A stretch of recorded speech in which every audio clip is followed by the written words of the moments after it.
Broadcasting from occupied territories or the flea media, it's the Reality Dysfunction Podcast, a space where a diverse group of brown folk from across the nation explore the political experiences and social future of our Chicano Latino community.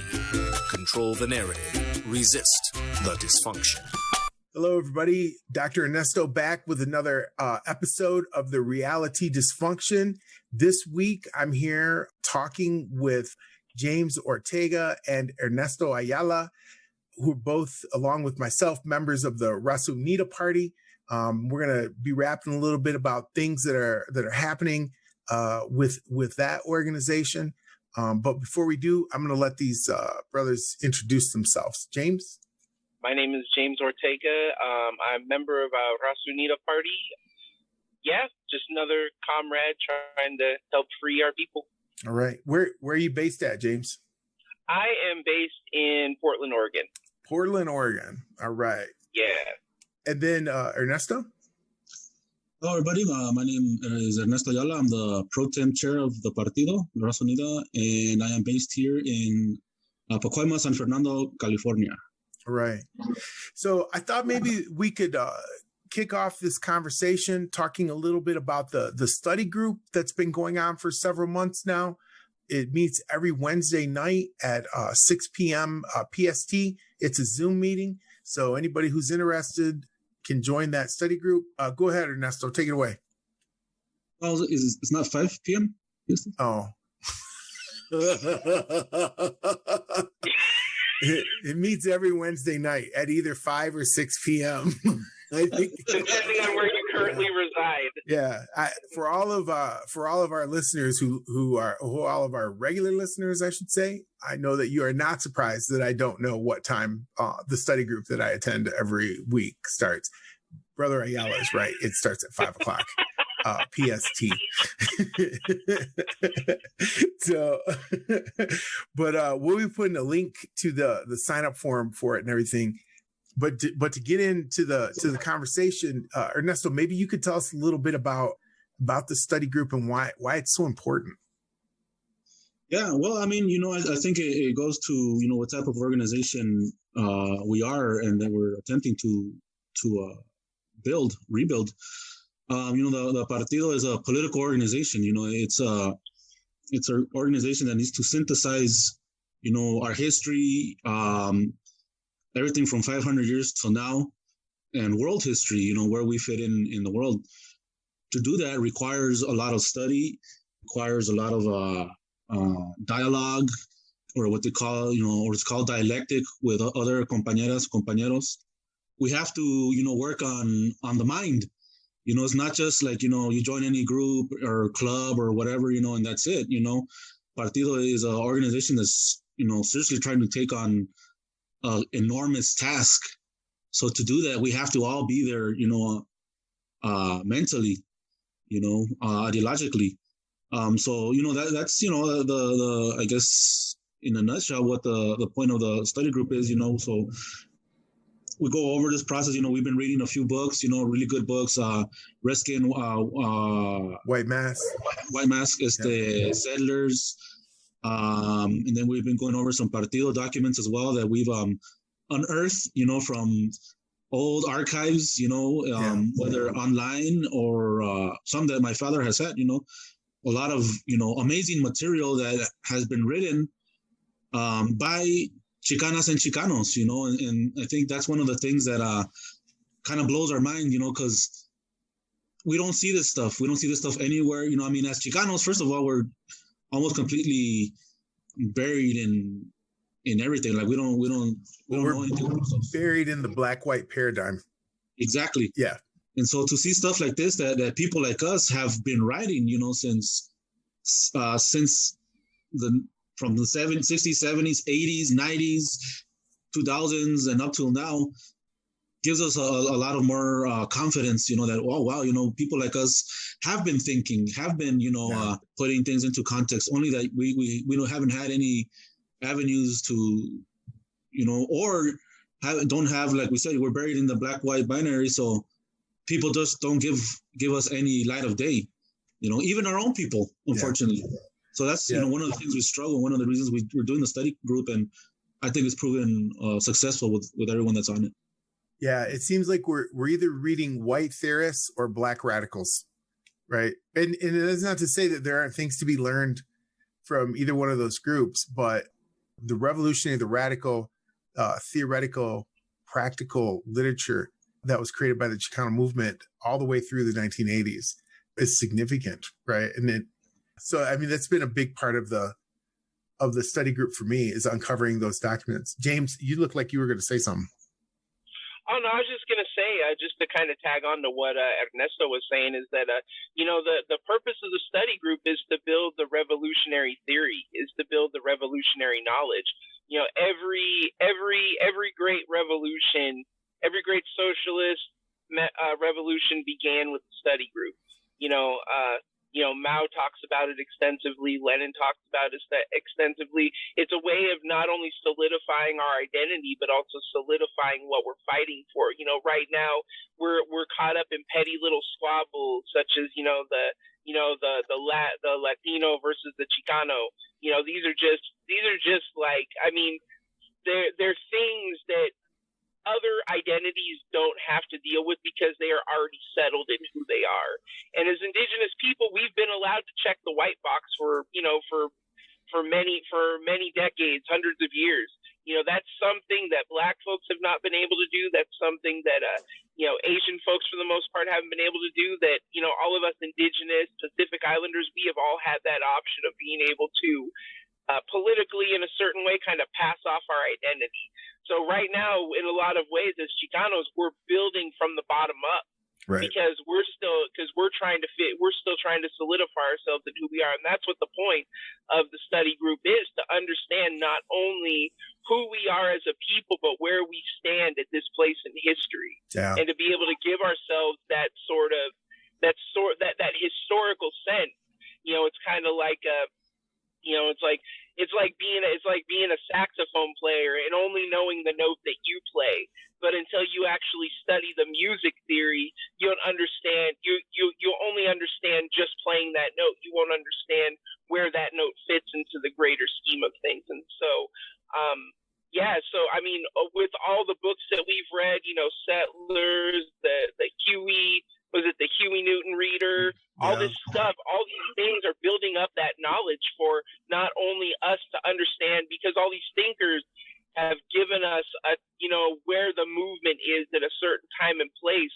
And so it's giving us a better footing at where we sit now. So, so for anybody who is interested in a way of thinking that lies outside of the settler colonial binary, that speaks to our needs as indigenous Chicano, this is what the study group's about. Yeah.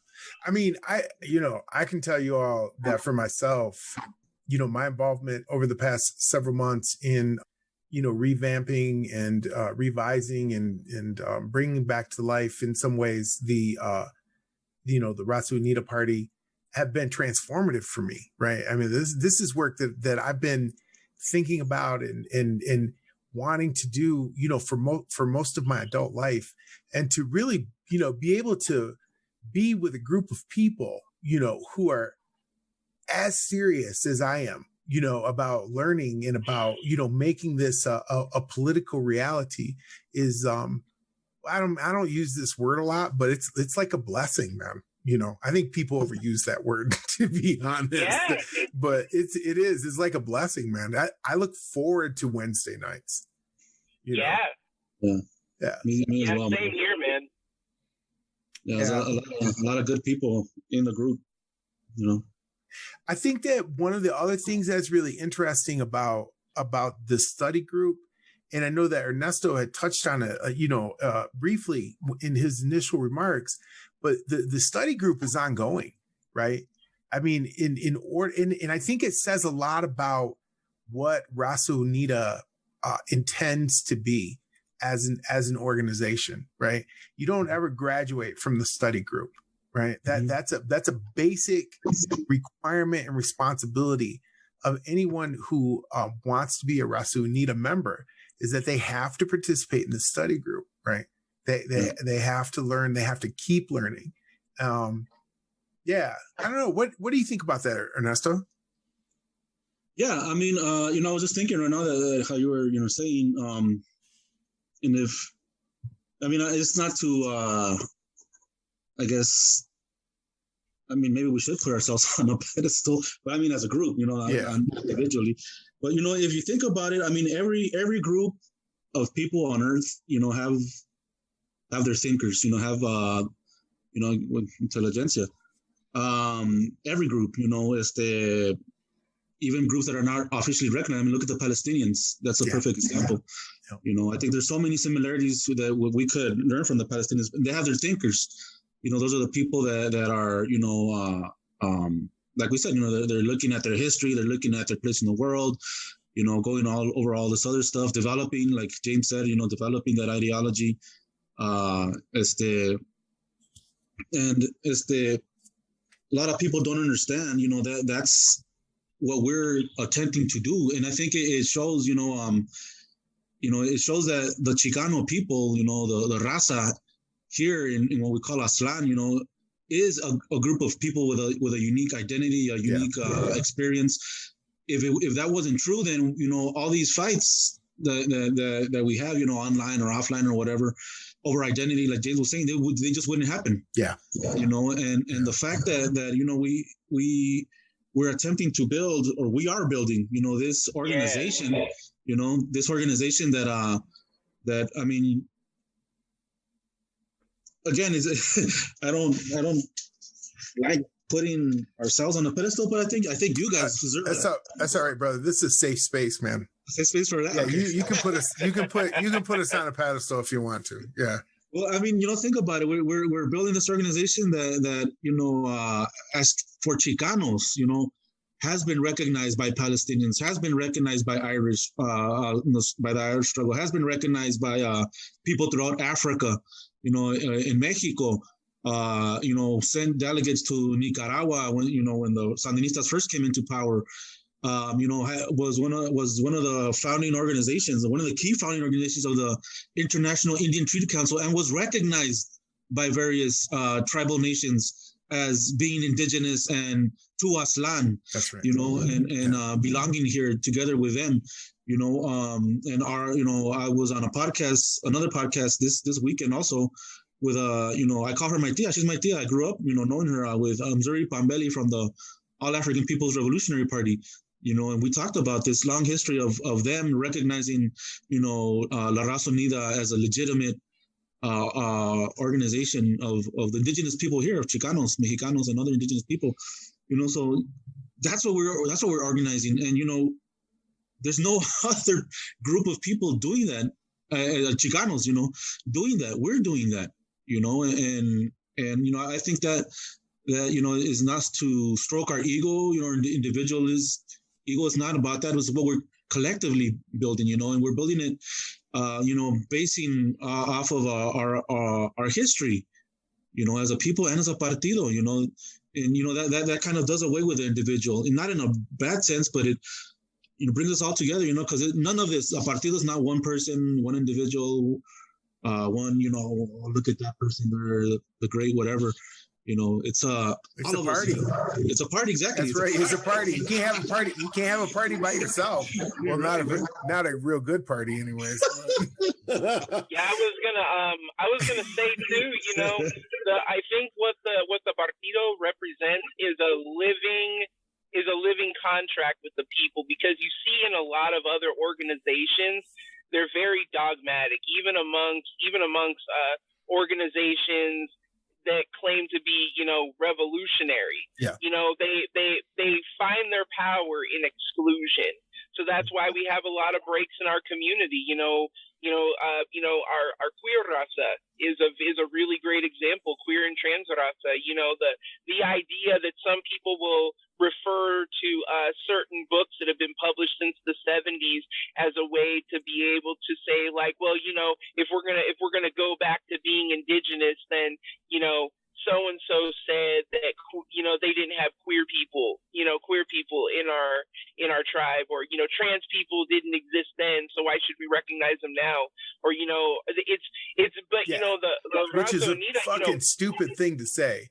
Just exactly. I have to interject. And I think, no, that's cool. So so when we talk about studying every Wednesday, essentially what we're saying is that we're not going to stop learning, meaning that there is a place for everybody in our party who identifies as Chicano. Even the people who don't identify as Chicano, the queer Latinx folks, you might not be in the party, but the idea is that what we're working towards includes them. You might not be able to be in on the party festivities while you're still, believing that you're all the people because you all speak Spanish or look like you speak Spanish.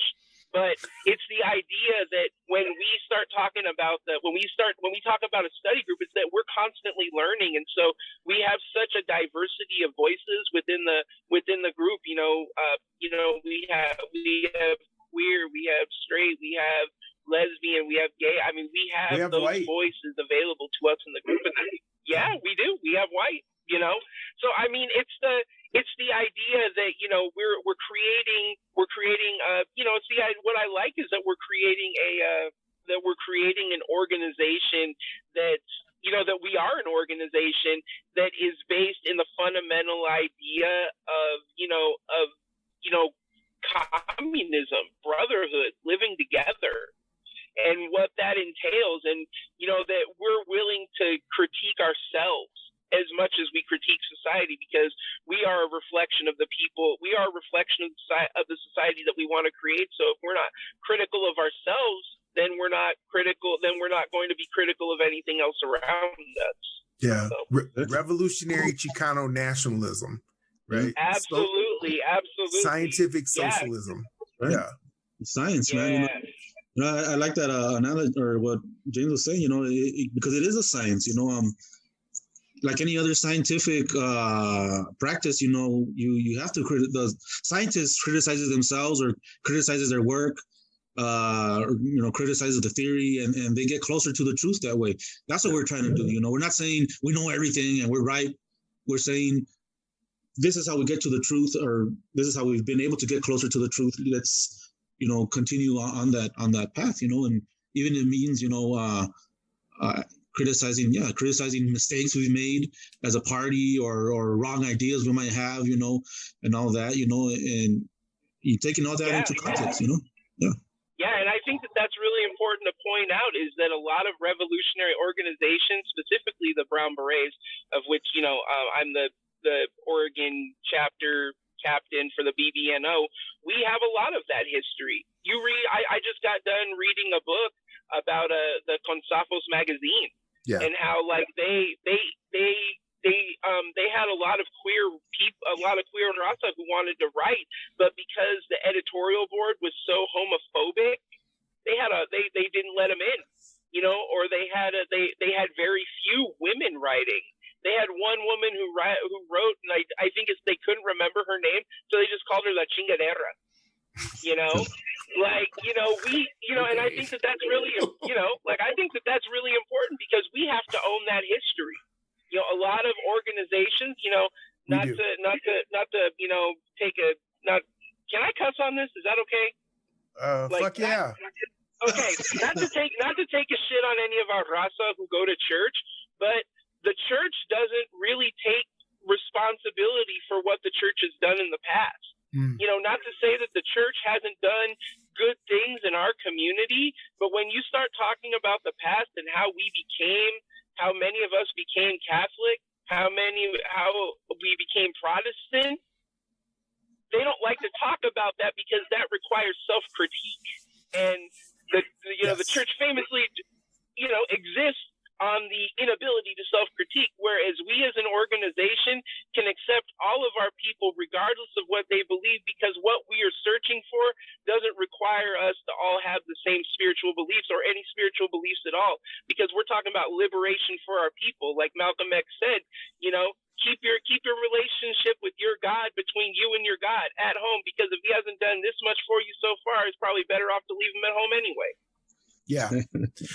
I think that everything that you just said is a really good point. I think it's also really important to remember that Malcolm X's entire foundation of his, transformation was based in religion, right? It wasn't based in Christian religion, absolutely. but it was based in religion. I think that, I don't consider myself a Christian at all. I grew up that way. And so I think that when I decided to stop calling myself a Christian, I did that within a very informed context, right? Like I feel okay about being able to say that. And I also understand that it's not totally a knee-jerk reaction. What I also understand, though, is that in terms of like this project, that this conversation that we have, when we talk about revolutionary Chicano nationalism, right? And then we talk about building a party, and we talk about building a nation, right? We have all these conversations around Aslan that we have to make room for. And I'm not saying that you're not, James. I'm not saying that at all, because we've had these conversations, right? You and I have, and I feel like I have a good idea where you stand on this.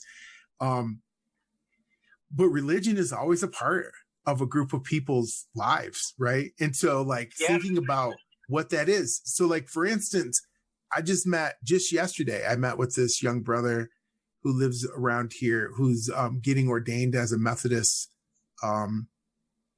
I don't know, like a pastor. I think that's what they call them in that church. Pastors. He's Chicano, Mexicano dude, right? Real down, for Raza, And so, but he's also, religion and spirituality and all that's like super important to him, So thinking about, and I think that this is also too where our challenges come, right? As we examine the contradiction and try to engage in the dialectic, and to think about, where the I hate to use this word, but where the intersections are.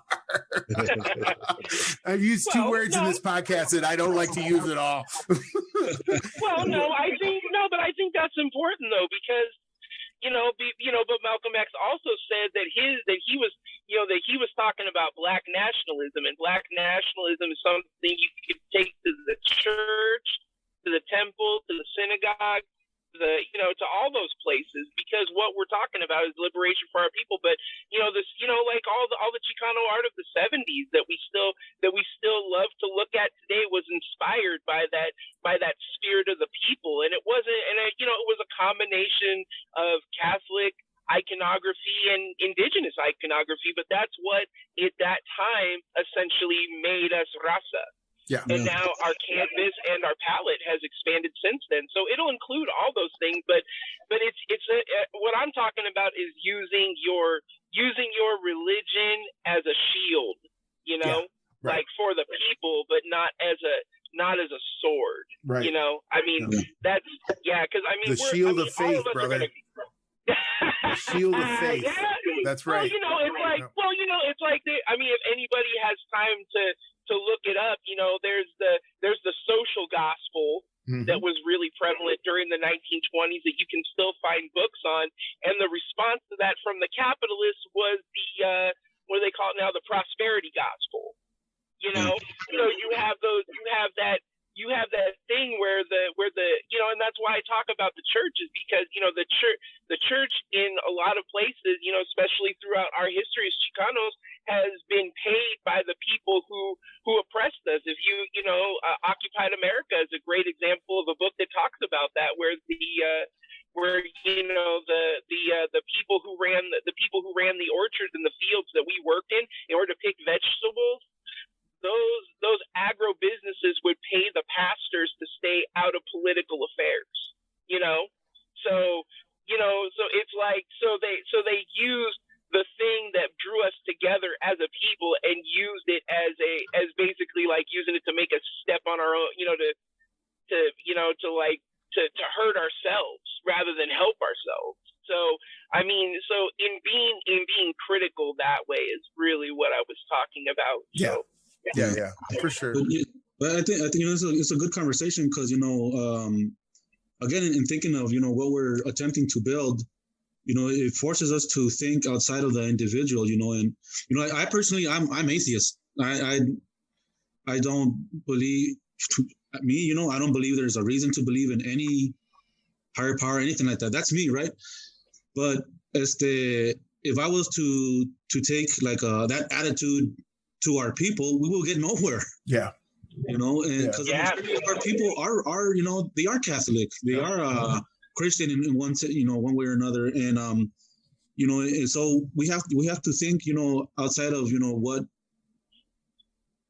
how I see the world personally, because I think that was a good example that Tocayo just gave about that brother, because over here there's this señora, she's very active here in Pacoima. She's very well respected, proud Chicana, proud Mexicana, and she's a very, very Christian woman, but she supports La Raza Unida, and she if we ask her to come and give a few words and stuff, she does it, so what what kind of people will we be perceived, or if it would be like, religion is European and colonial, and that's hard. If you follow it, you're dumb or whatever. We would be dumb for saying that, And so, I think, it forces us to think, well, we would not be exploring the contradiction. Exactly. We would not be recognizing or acknowledging the material condition of our community, exactly. which would make us poor organizers. Right? Exactly. Yeah. And so, I think that all of those things are super, super, super important. But you all who are listening, this is the kind of conversation that we have, every Wednesday night at this study group. Well, what you have are people coming in from all over the country. I mean, literally from all over the country. People are zooming in to have this conversation. And, the study group lasts 90 minutes every Wednesday night. It goes from 5 to 6:30. And sometimes, that's right. Sometimes from Canada too. Yeah, we have had some international participation, right? Yeah, Chicanos are everywhere, man. I mean, they're like, what? I can get a job there? Okay, and then they're gone. They're just like, I'll go up there and work. And work. Yeah. So, I think it's something to keep in mind, right? Like, we can't move forward as a community until we engage in some sort of dialogue. And even if it just starts with 20 of us having just a conversation where, we don't need to tell each other to fuck off at the end of it. That's a start, right? Because damn, you can't hardly talk to anybody anymore, and everybody's just like up in their feelings about all kinds of shit. And it's just like, it's not personal, or at least it wasn't, but it's starting to become.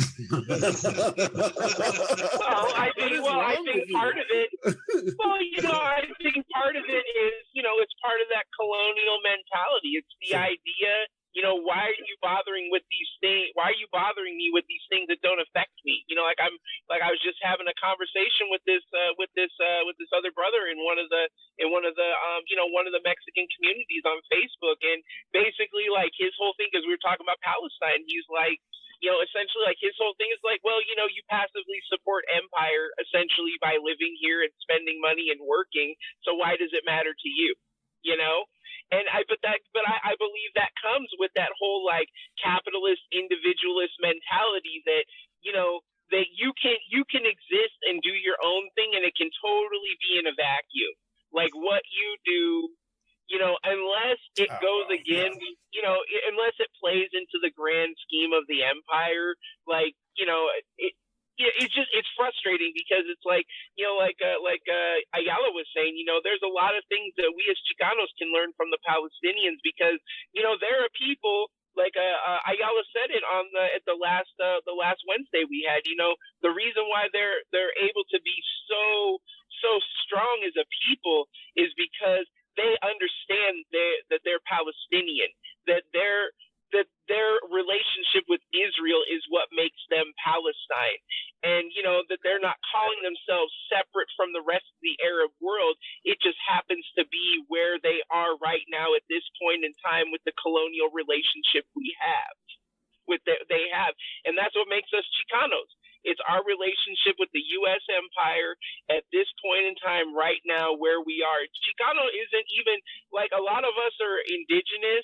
You know, like me, I didn't grow up speaking Spanish or even in the culture. I've had to learn myself. I've had to teach myself, you know, but there's a lot of us who are Chicano, but it's because of our relationship, not necessarily our genetics, but our relationship to empire that makes us Chicano. So we have a lot of brothers and sisters in that struggle. So. That's right. That's word. Yeah. That's all I got to say is word. All right. Well, on that note, no, you're absolutely right, bro. It's about our our relationship. It's to empire.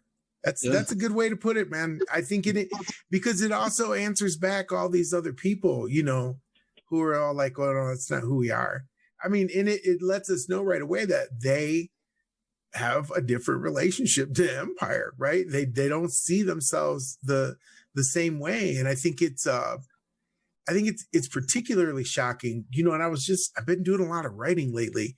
And it's one of the things that I was writing about yesterday was just how this whole, this counter assault, this charge against Chicanismo is being led by young Chicanos and Chicanas, right? And, you know, it's clear that they see their relationship to empire in a very different way. You know, they are, you know, really see the anti-imperial liberation work that was done. I mean, and sure, it had problems, and those problems were called out, right? And I think in a lot of cases, really dealt with savagely, right?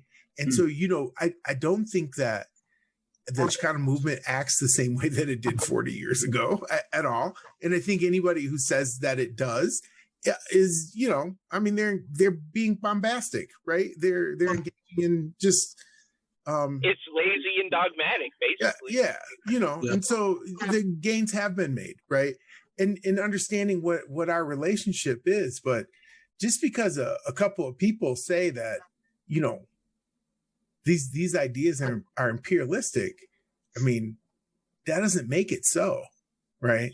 Well, I think it comes down to but that's why we have the Wednesday nights, because you're talking about, because what they're trying to. It's projection. It's like when we talk about decolonization, you're like, oh, so colonization on the one hand was the taking, the raping, the theft of indigenous people in their land. So the opposite of colonization would be the same thing. It would be the indigenous people doing the same thing to the colonizers. So they can, but you realize that when you talk to anybody who supports empires, they support this binary worldview. So it's like, so if you're going to do this, if this is what was done to take the land from you, so then obviously in order to get the land back, you have to do the same thing. It's like, we do want the land back, but you know what we're talking about like something completely new. You know, we're talking about, you know, we're not, because, you know, it's like talking to this one guy, you know, we're talking about how, like, you know, a lot of these guys who call themselves revolutionaries in our community, they're basically what they are is they're cultural nationalists, meaning that they just want to get back to the time that makes it comfortable for them to exist. You know, so they're not interested in all of the necessary work it would take to really free our people. They essentially just want to kick the white man out of his bed, out of his car, you know, all this stuff, and they want to take and they want to, you know, and they want to put them in that place. So, you know, they want the master's car, they want the master's bed, they want the master's wife. You know, they don't, you know, but but that's all they want. That's it. That's where it stops. They're like, as soon as we got that, we're cool. But you know what we're talking about is saying, burn down the master's house, blow up this car, kick out his wife, whatever. We're going to put something new that doesn't even have to do with the master. Fuck the master. The master is lame. His food is lame. His music is lame. Whatever. We got way better stuff we can set up in place. Well, everything they have is taken from someone else. I mean, and even better than doing all that would be to convince their kids that we're right. Exactly. Because let me tell you something. That'll hurt a whole lot more. Yeah. Trust me. Well, we'll take their kids and make them Chicanos. I mean, it probably wouldn't be that hard, man. I mean, most people, if you catch them at the right moment in their development, right? They see injustice, they see oppression, and they react to it in a certain, because they're against it. Because I think, human beings are fundamentally against injustice and fundamentally against oppression. It's just that we're conditioned, through that consumerist society, the one that you were talking about earlier, James, we're conditioned to believe that, our individual responses and wants and desires, only impact us, right? Like it's what I want. And it's just like, no, that's capitalism talking, baby. That's what that is. And it's children, you think about it, and I've read like other people say, other like people that write about science, children are naturally scientific. Children will tell you what they see, what is right, what is correct. But it's the schools, it's TV, now social media, all society in general, the dominating society that distorts, reality so that people grow up and they're conditioned, like you were saying right now, that you shouldn't share because if you share, you're making someone else lazy, and everything is just for you. The world revolves around you, and you define who you are by what you buy and all that stuff, and as colonized people, as oppressed people, everything that we intrinsically understand from the world, we're told to just push it to the back of your mind because it's not important. Yeah. What's important, who cares if this was your land? Who cares if, this and that, or, what's done to your people? If people are still suffering, that's their fault, and you just got to think about yourself, being American, even if you're not accepted as an American, but being American, because that's what it means to be correct and normal and, fuck everybody else. Yeah. Yeah, absolutely. Yeah. And get them to talk about that. Get them to loosen up and try to talk about the fact that, it's like you have to, if you're like me, or, if you're like me living outside of, Aslan, living in Oregon, like, you're basically like the token Mexican. I've lucked out having two really great Chicanos who work with me at work, really nice guys, help me with my Spanish and everything, really great to work with. But every other place I've worked, I could count on, I could barely make it to three fingers how many other Mexicans there have been. And, because because I didn't grow up around people who spoke Spanish, I mean, people just assume like I'm just a white dude in brown skin. So they'll say some really fucked up shit around me thinking that, thinking that I don't play, thinking that I play like that. And I do not. Homie don't play.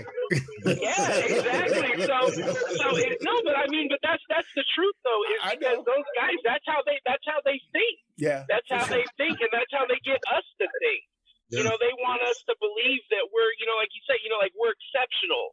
But it's like somebody once, I read this thing that said, to be African American is to be African without the memory and American without the privilege. That's the same thing when they say Mexican American, it's being Mexican without the history, and American without the privilege, and so many of our people are that all they've got to cling to is just the little scraps that are falling from the table. And the way that the society is structured, we have no critique of the system, even if we're angry at it. Yeah. Richard Wolff talked about how he was educated in economics, that, he's got 3 degrees from Ivy League, each from an Ivy League university, like Yale, Harvard, and one other one. And he talked about how in 10 years of economics, not one assignment of critique of capitalism. You know, I've heard him say that. so it's like, I mean, this Damn, whole, he didn't, you know, he didn't go to Prescott College, I can tell you that. Anyways. Yeah, yeah, exactly. You know, he's got a really great podcast called Democracy at Work. I actually got one of his books where he explains the differences between neoclassical, Keynesian, and Marxian economics. You know, he's a huge Marxist. You know, he's a huge Marxist socialist. You know, so I mean, but that's the point, is that we don't have, and that's, you know, to bring it back around. That's, you know, that's the point of the Raza Unida. We're not trying to be an alternative to the two-party system. We're trying to be the answer to the settler colonial system. So we're looking at scientific socialism. We're looking at Chicano revolutionary nationalism as living, breathing, amendable critiques to capitalism, because capitalism at the end of the day is dogmatic. It is dead. And it's not serving anybody else except for the people that are making all the money. You know, we as a people, we pride ourselves on working hard, but we never stop to think about who we're working hard for. Mm-hmm. You know, even the guys that I work with, super nice, super wonderful, loving people. But they're like, you know, they don't want to miss work because, you know, I just had one dude whose wife is sick, and he talked about not wanting to miss work because he doesn't want me to think he's not a hard worker. It's like, no, man, you got to take care of your family, you know, familia primera, you know. You know, and he's just like, you know, but he taught, you know, a lot of our people talk about working hard, but they don't want it. But you start asking them, like, well, who are you working hard for? Like, I get that you're doing it for your family, but who are you really working for? You know, who are you expending all of your energy to make pennies on the dollar for? Right. You know, and that's what we're about. We're saying, no. The people who the people who work the land own the land. Yeah. You know, Zapata, you know. Yeah.